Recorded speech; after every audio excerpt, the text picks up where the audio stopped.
Okay, so this will be part 6 of the Opel Manta i200 restoration. Not going to get much time tonight, it's now 7 PM, we're quite a busy day today, so I've only just managed to get to the unit. So I'll get a couple of hours in, see how far we get. Hopefully fabricate some pieces to go in these holes here, and I'll spin the car over and start to have a look into this washer tray area. Under there, it's pretty difficult to see when it's upside down. There's a gaping hole there that we need to deal with, so let's see where we get to. Be back soon.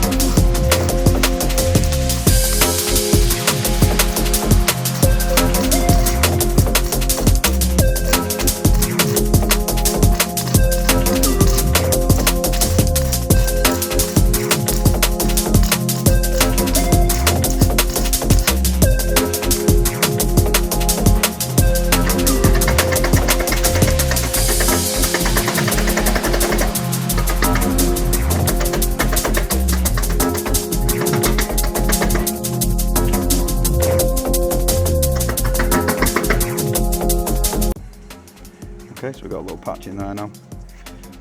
Unfortunately, I'm not quite skilled enough to do this in one whole piece. Got to bear in mind I am doing this as a hobby, I'm not a professional restorer. This is just the way I like to do things. It's just easier than trying to form all this in one piece, just to do it in a couple of pieces, grind the welds back, and it'll almost look like one piece when it's done anyway. So it's basically just been made using a paper template, cut to size, and then welded in. We'll get this piece in now and then we'll start to flat the welds back and see what we end up with. Alright, so we've got a bit of a patch fabricated up now. Just cut out some sheet steel, nice and thick. This should slot in there. Fit in as tight as possible really. So I'll go in there like that. Had to put a bit of a shape in it that way and a bit of a roll in it that way as well. Always a bit of a nightmare to do. I had to have a leather sandbag just for forming small shapes and stuff like that, and we also have a variety of all sorts of different shape stuff to clamp in the vise that you can use just for tapping around and knocking shapes into sheet steel for this kind of job. So we're going to get this welded in now and be back in a minute. Right, so we've got a few tacks in there now. That's all in nice and tight. So what I'll do is generally go around it with hammer and dolly, tack it in, make sure it all fits nice and straight and all the shapes are right. Once I start to weld it, then I'll keep going around it with a hammer and a dolly just to stretch the weld, because as that weld cools, it'll start to pull the steel, things will start to move around. So it's always good just to get hammer and dolly while your weld's still hot, just give it a few knocks with a hammer and dolly and then start to go around it again. Do your next bit of weld, hammer and dolly it out. So we'll crack on with that.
all now seam welded round.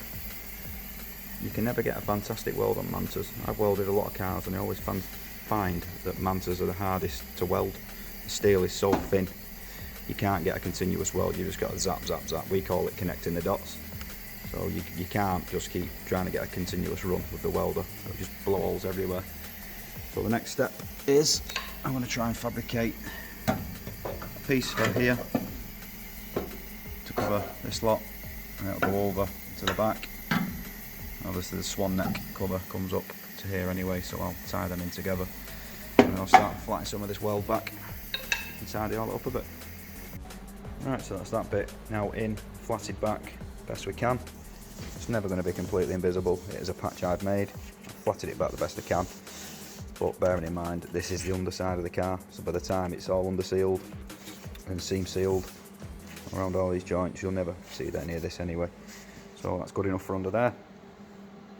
I was going to start to put the outer chassis rails on here and then down into the swan neck, and then wherever the swan neck finishes, finish this section up here.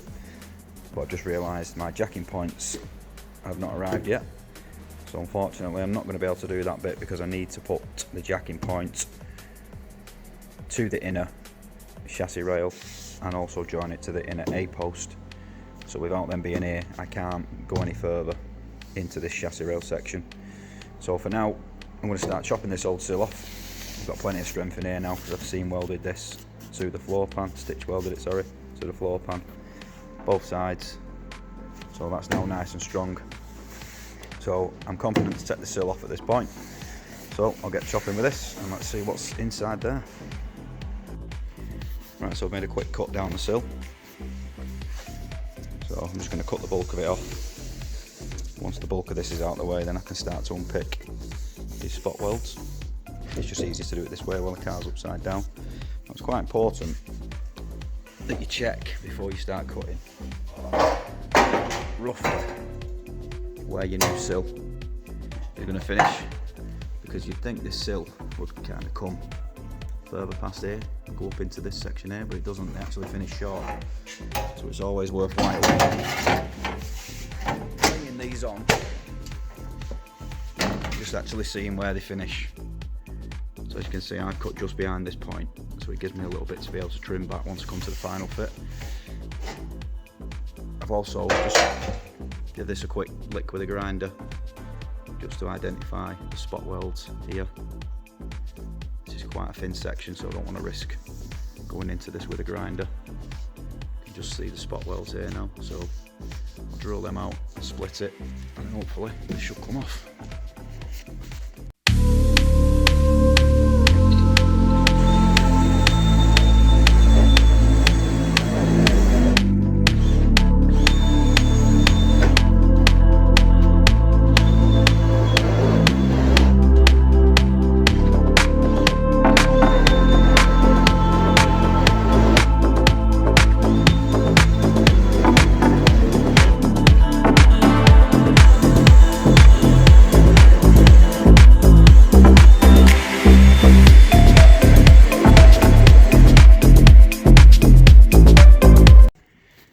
Right, so we've got all our spot welds drilled out. Unfortunately we did go all the way through with one of them, but I'll have to repair that once the new sill's ready for going on. So we've got all the spot welds drilled out, we've made our cuts all the way up here into the A post, all the way down there, all the way to the end. So this now should pull off. Let's have a look what's inside here. It's not going to be pretty.